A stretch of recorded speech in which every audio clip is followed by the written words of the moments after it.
Bien, buenos días. Esta es nuestra clase de Historia de la Filosofía 1.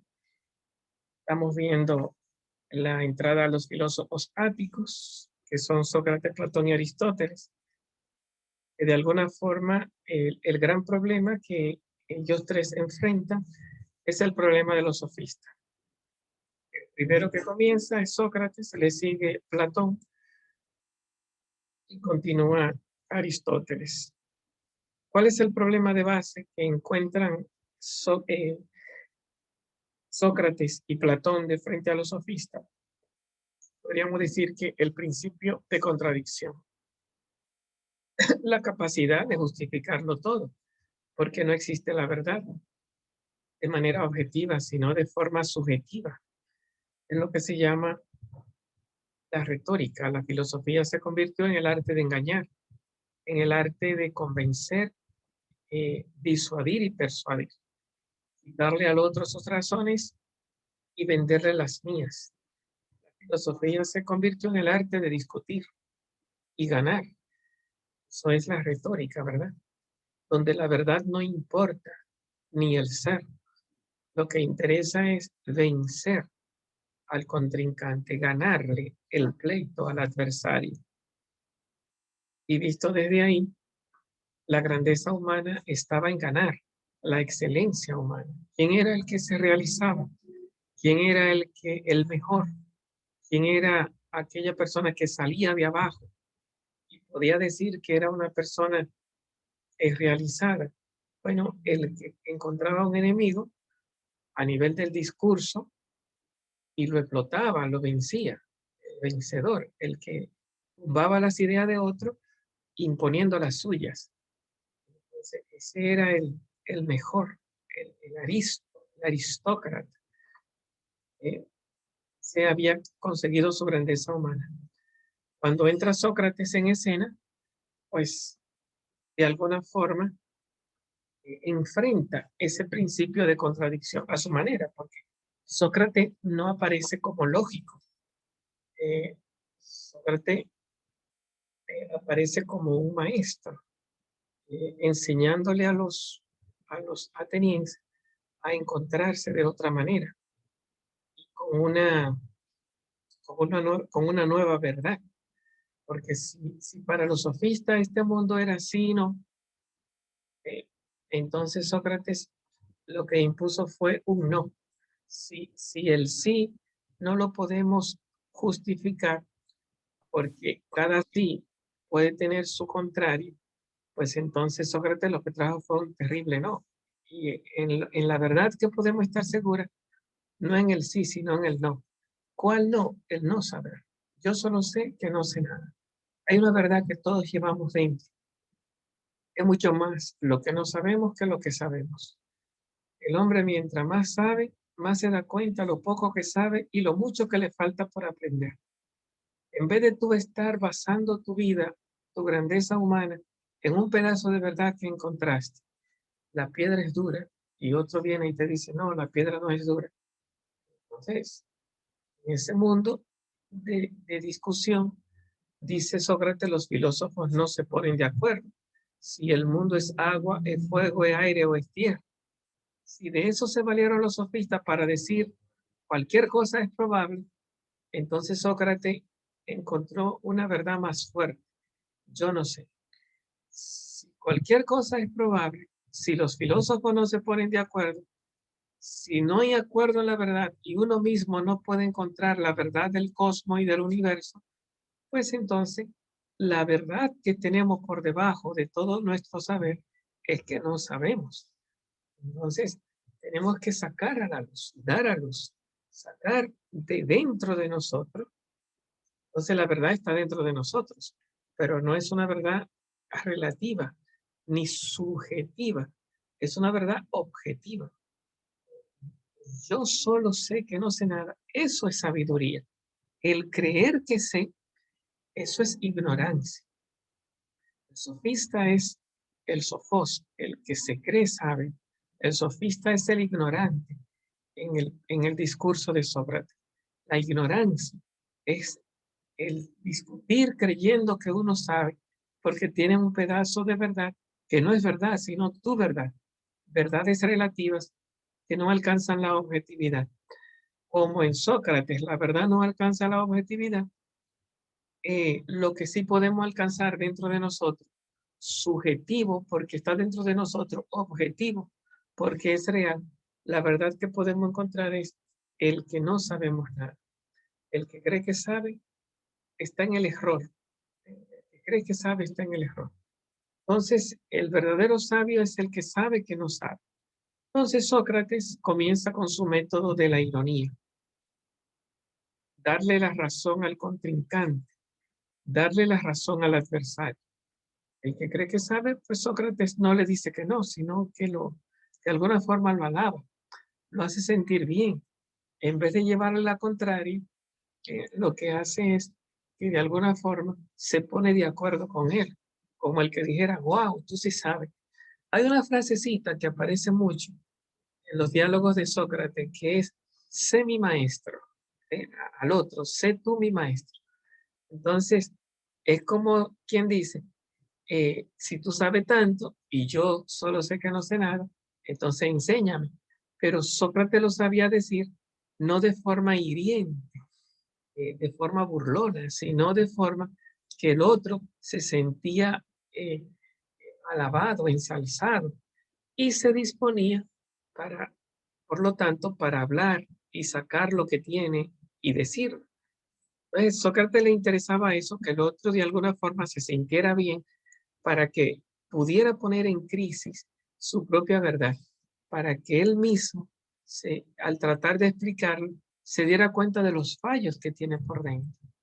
Por lo tanto, entra con Sócrates un nuevo fin del discurso, un nuevo fin, un nuevo objetivo, una nueva meta, que aunque en Sócrates esa nueva meta, ese nuevo fin, es la arete, sería como un fin eh, final, hay un fin inmediato del discurso, que es la refutación.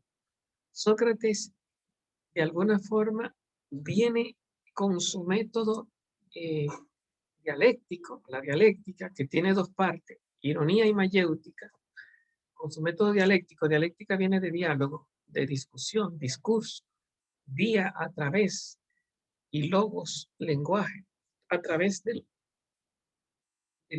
verbo, dos personas discutiendo. Entonces Sócrates utiliza la ironía, que es no llevar la contraria al otro, darle la razón, esa es la ironía.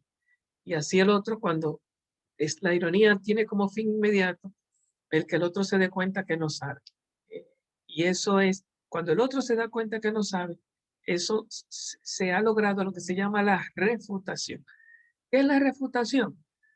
Que el otro analice su propio criterio, que el otro está tratando de hablar contigo y convencerte, ponga las cartas sobre las mesas, ponga su propio pensamiento a la luz de su propia vista, lo analice, lo vea y se dé cuenta que al cotejarlo uno con otro, no se ordenan, al contrario, se contradicen. En otras palabras, Sócrates, haciéndote preguntas, te lleva a la contradicción interna. ¿Por qué? Si los filósofos no se ponen de acuerdo y se contradicen unos a otros, nosotros que somos hijos de los filósofos, tenemos por dentro un conjunto de creencias que creemos que sabemos, pero en el fondo se contradicen unas con otras. Entonces, cuando yo me doy cuenta que no empatan, que yo estoy diciendo por un lado que la piedra es dura y por otro lado estoy diciendo que la piedra no es dura, cuando Sócrates me lleva a chocar, pero tú dijiste que la piedra no es dura, ¿por qué tú dices ahora que es dura? Entonces, ahí llega lo que se llama la refutación, el choque y el no darle fe a mis propias ideas. Decía Sócrates, se producen tres cosas. Bueno, Platón en el libro El Sofista decía que con la refutación se producían tres cosas. Uno baja del sitial en el que uno estaba, que yo tengo la verdad, que a mí nadie me gana, que yo tengo la razón. El sitial de los dioses. Los sofistas decían, Gorgias decía, que la palabra es un instrumento poderosísimo, que con un cuerpo pequeñísimo realiza obra divinísima. Era un dios el que manejaba el discurso, porque tenía el poder de convencer, persuadir y disuadir. Sócrates no utiliza el discurso ni para persuadir ni para disuadir, sino para refutar. La ironía tiene como meta la refutación y como punto de llegada la verdad del yo solo sé que no sé nada.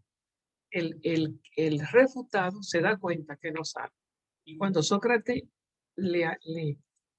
eh, no, de alguna forma lo upa, entonces el otro termina diciendo, no sé. Cuando Sócrates lo invade con preguntas y lo ha llevado a que se contradiga internamente, el otro entonces dice, no sé. Entonces ese no sé es importante, porque esa es la verdad que Sócrates está buscando. No lo que tú sabes, sino que tú sepas que no sabes. Entonces, una persona que se ha llevado a la refutación, a eso Platón le va a llamar eh, catarsis, catarsis, purificación, es la traducción que tenemos nosotros para la palabrita catarsis. Cuando una persona se refuta, Platón le llama eso catarsis. Y la catarsis para Platón es salir de la caverna, salir de la caverna al mundo de las ideas. Para Sócrates, la catarsis, la refutación es llegar al yo solo sé que no sé nada, llegar a la verdad. Entonces, esas verdades, de alguna forma, implica un entrar a un silenciamiento de toda la bulla que tú tienes por dentro. Todas las verdades que tú tienes por dentro se caen de frente a una verdad más grande, que es el yo solo sé que no sé nada. Todos los pedazos de verdad que tú tienes se debilitan, se refutan, ellos mismos se quedan sin valor con otra verdad más grande que es el yo no sé. Cuando tú te das cuenta que no sabes, diríamos con espíritu socrático, hemos tumbado a un Dios. El Dios es el que cree que sabe y todo el mundo tiene que callarse porque yo tengo la razón. Y tú te hinchas porque tú eres el sabio. Entonces, hemos tumbado a un Dios, hemos encontrado a un hombre. ¿Quién es el ser humano? Aquel que es humilde, que se baja del pedestal de los dioses, que en vez de creer que sabe, se da cuenta que no sabe. Y sabiendo que no sabe, es capaz de escuchar, porque un Dios no escucha, da órdenes. Un Dios no entiende, quiere ser entendido.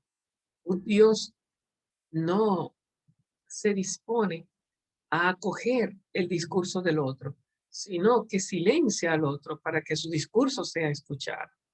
Entonces, eh, con Sócrates viene esa capacidad de autoanulación del discurso interior, no por fuerza de la represión, no por fuerza de la represión, de que Martín, cállate, que tú tienes mucha bulla por dentro, silencio, eso del diablo, fuera de ahí. No, no es por fuerza de la represión, sino por la fuerza de la contradicción. Los sofistas y los filósofos para Sócrates no se ponían de acuerdo. O sea, ese discurso, cuando yo lo pienso dentro de mí, en el espíritu socrático, no es armonizable. Ese discurso dentro de mí no es unificante, no se puede unificar, sino que se tumba. Un discurso tumba a otro y otro tumba al primero y los dos se caen. De tal manera que me quedo con la nada, el yo no sé. De tal manera que al yo darle lugar a mi discurso, advierto la, las contradicciones y los choques, las adversidades dentro del mismo discurso. Cuando le doy lugar, me doy cuenta que un discurso tumba a otro, dejando que surjan los distintos discursos que hay dentro de mí, y cuando viene a ver me quedo sin nada. Entonces Sócrates no le tenía miedo al no saber. Eso da miedo. Cuando tú, por ejemplo, tienes una verdad y no quieres que esa verdad la tumbe, es un problema, porque si otro te está ganando, tú te vas de ahí. Pero peor todavía, si tú no te dejas ganar a ti mismo, cuando hay un discurso que está dentro de ti, viene una idea contraria y la está como tumbando y tú te metes en miedo, entonces eso no es espíritu socrático. Si tú sales huyendo y te quedas agarrado, es mi mamá, es mi mamá, es mi mamá. Y si no es mi mamá, ahí entonces te mete un miedo y te agarra de que sí, es mi mamá. Bueno, entonces eso no es espíritu socrático. Todavía el tema más profundo y delicado. ¿existe Dios? Sí, yo creo en Dios. Y si viene la idea, ¿y si Dios no existe? Y se te mete un miedo, entonces ahí viene lo que se llama el agarrarte a una fe débil. Sí, sí, yo creo en Dios, pero no es la fe que viene de Dios, es la fe que viene de ti. Y en ese sentido, no es fe verdadera, porque no es fe como virtud teologal, como dice la iglesia, sino que es fe como sugestión humana. Entonces, si tú estás creyendo como el que está agarrado a Dios a tu manera, ese Dios es sumamente débil. Y si tú tienes miedo que te tumben a Dios, como si Dios pudiera ser tumbado, entonces no es Dios, es tu Dios. En ese sentido, ese miedo indica que tú no tienes espíritu socrático. ¿Qué significa Sócrates? Dejar que surjan las ideas y que ellas se tumben unas con otras y quedarte sin nada. La única verdad más profunda de todas las verdades en Sócrates es yo solo sé que no sé nada. No tiene miedo al descarte de los discursos interiores, a descartar los discursos interiores. Bueno, eh, cuando Platón de alguna forma entra en escena, continúa un poco con este pensamiento de Sócrates. Recuerden que Sócrates tenía dos fines. Uno de ellos, que los discursos se descarten. Recuerden que eso no era disuasión ni persuasión. Persuadir y disuadir es el arte de convencer de la retórica de los sofistas, el discurso de los sofistas. Mientras que Sócrates es refutación. No es persuadir ni convencer, sino refutar. Refutar significa que el hablante vea la insostenibilidad de su pensamiento. Tiene idea suficiente para no sostener su discurso, para no sostener ningún discurso. Como decía Gorgias, que tumbaba lo que decía el otro y después se tumbaba él mismo. Entonces, Sócrates tuvo que ver que un discurso tumba a otro, pero el discurso que tumbó a otro también se cae. Ningún discurso es sostenible. El único discurso sostenible dentro de mí para Sócrates es el no saber. La ignorancia del sabio es más grande que la sabiduría del necio. Eso hasta me salió interesante, me salió bonito. La ignorancia del sabio es más grande, la ignorancia, yo no sé de Sócrates, es más grande que la sabiduría del necio, que eran los sofistas. Eso dicho en espíritu socrático, ¿verdad?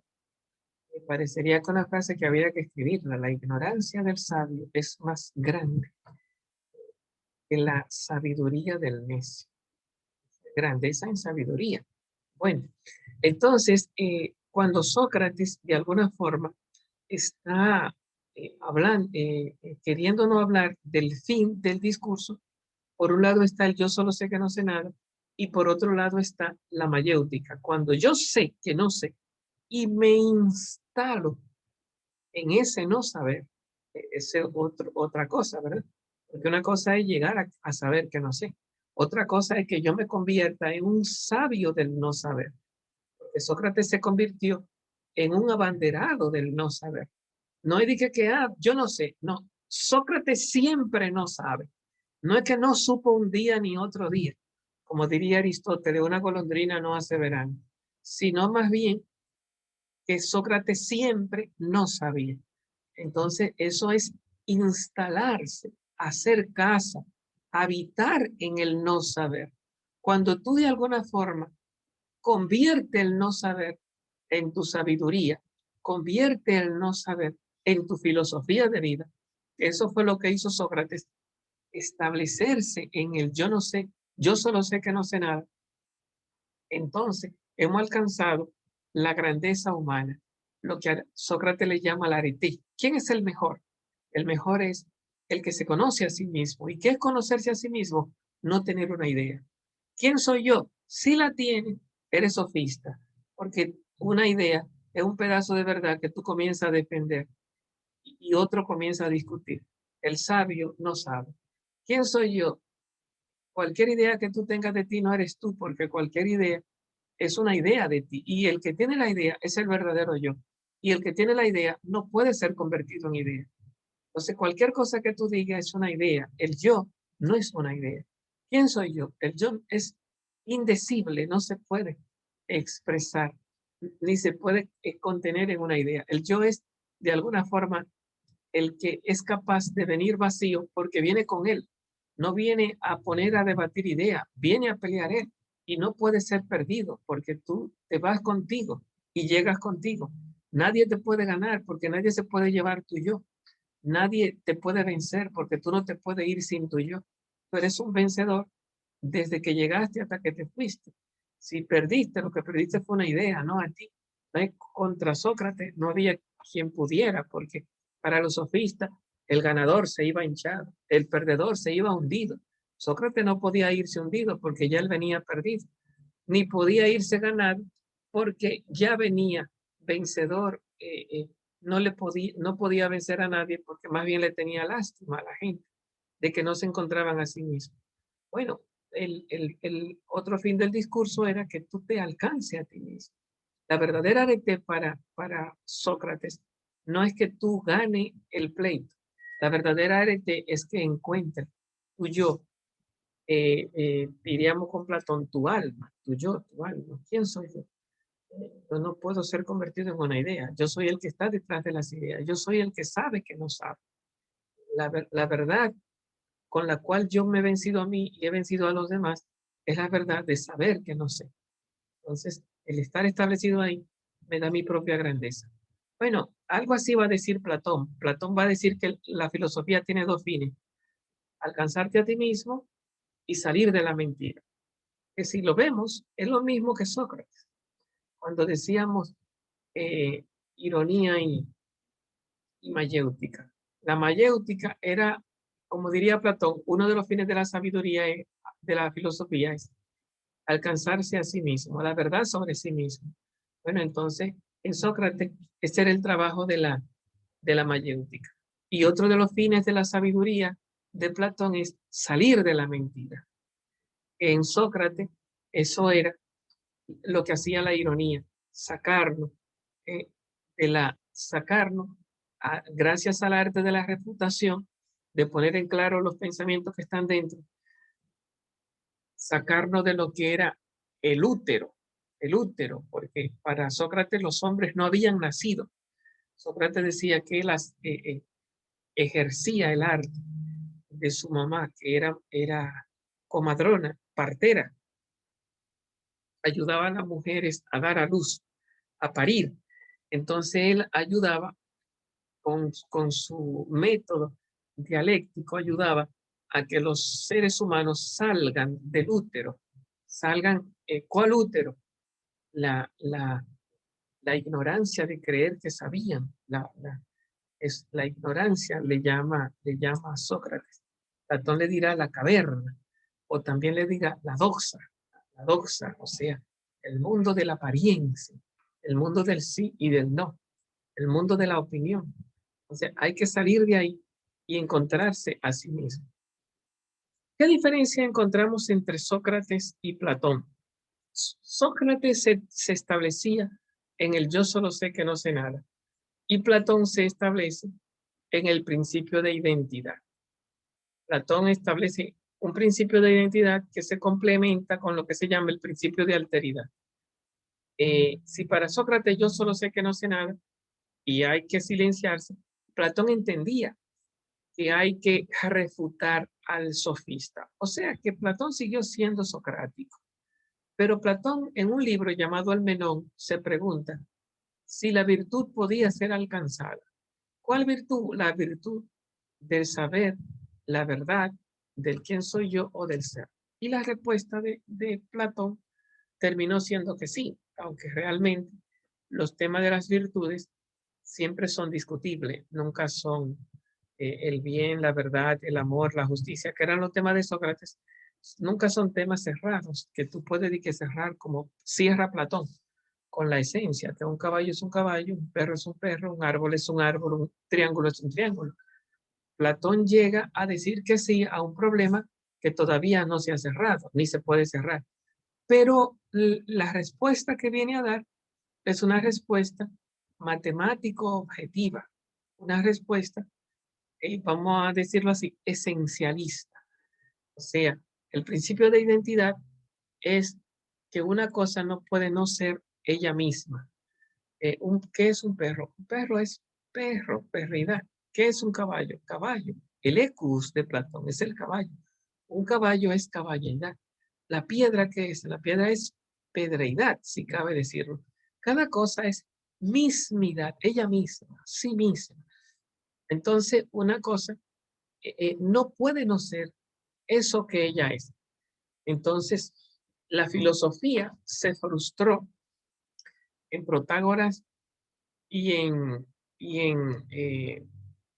¿cómo se llama? En los filósofos antiguos, especialmente a partir de Anaximandro, llegando a Heráclito.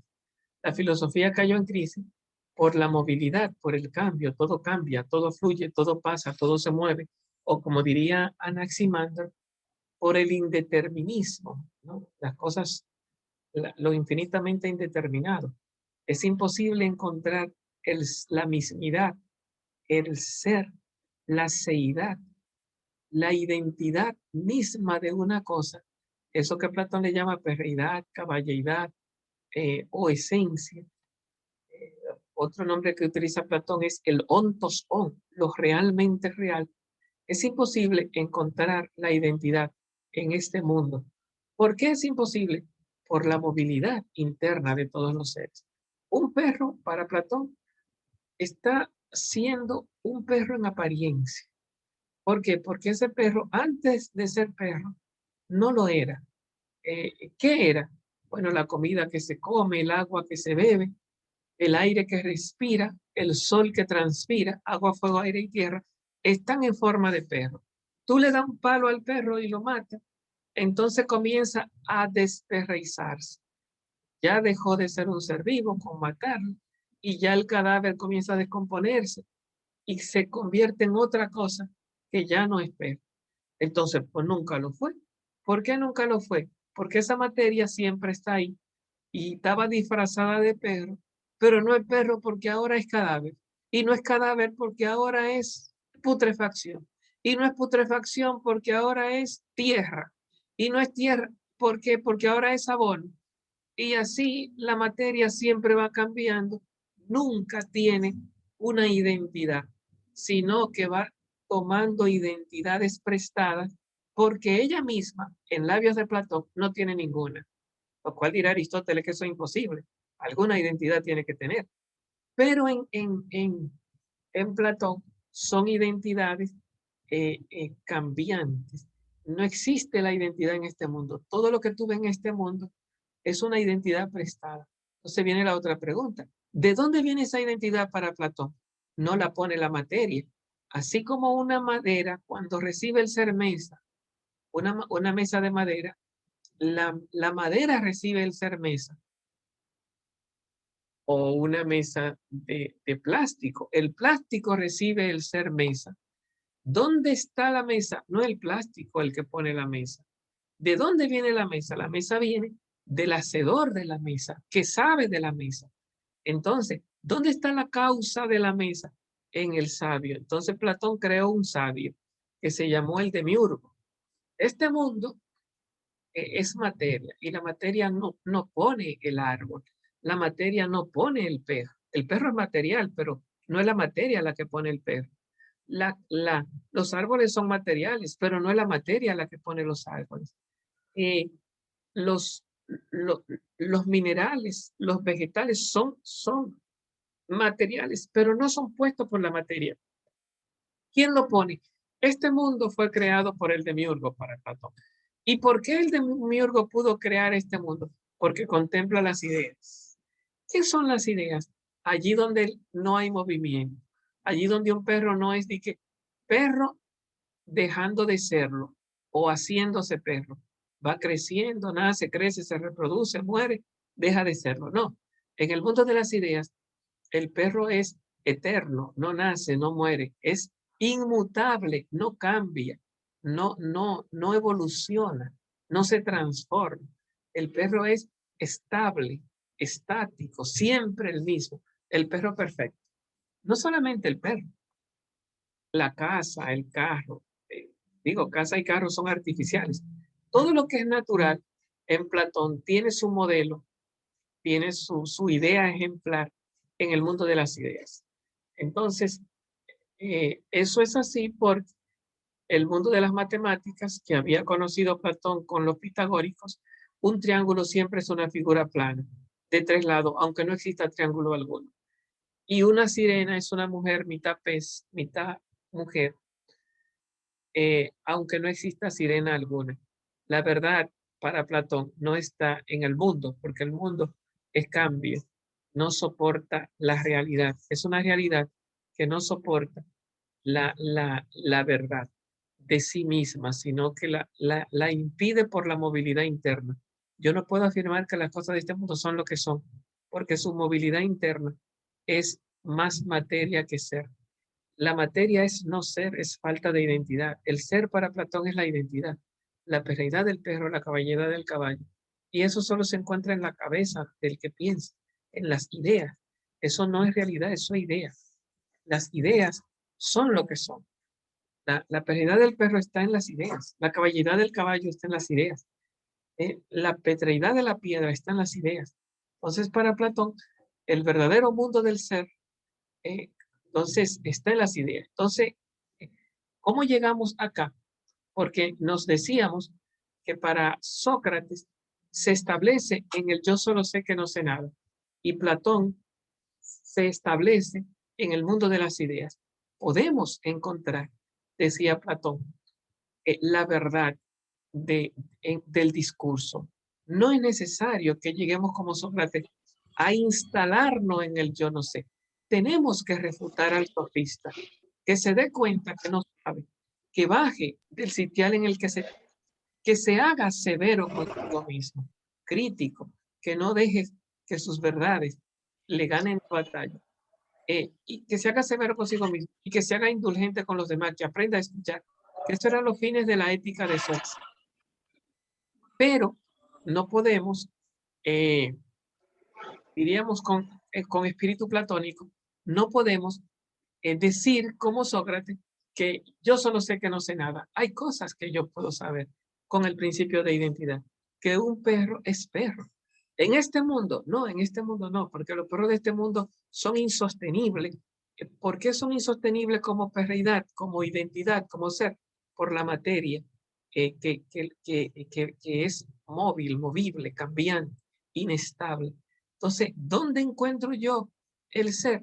Comienzo a verlo en este mundo que me ayuda a despertar para verlo en el mundo de las ideas, para verlo en la identidad. Allí no hay movilidad, allí no hay cambio. Allí, como diría Parménides, que el ser es uno eterno, infinito, inmutable. Allí hay inmutabilidad, allí hay eternidad, allí hay estabilidad, ¿no?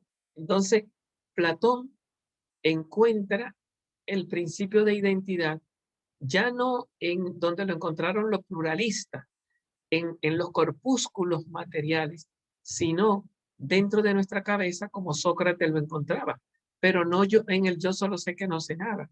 Refutada nuestra verdades de este mundo, que es lo que se llama la doxa para Platón. La caverna es estar metido en la doxa. Hay que elevarse a la epísteme. ¿Qué es la epísteme para Platón? Las verdades de las ideas. Hay dos mundos para Platón. El mundo de los sentidos, que el conocimiento es doxa, apariencia, engaño, opinión, y el mundo de las ideas, donde el conocimiento es verdad, sabiduría, conocimiento.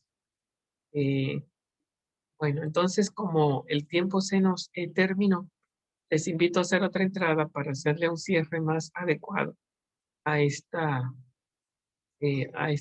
lecciones que estamos viendo con Platón. Nos vemos dentro de unos minutos.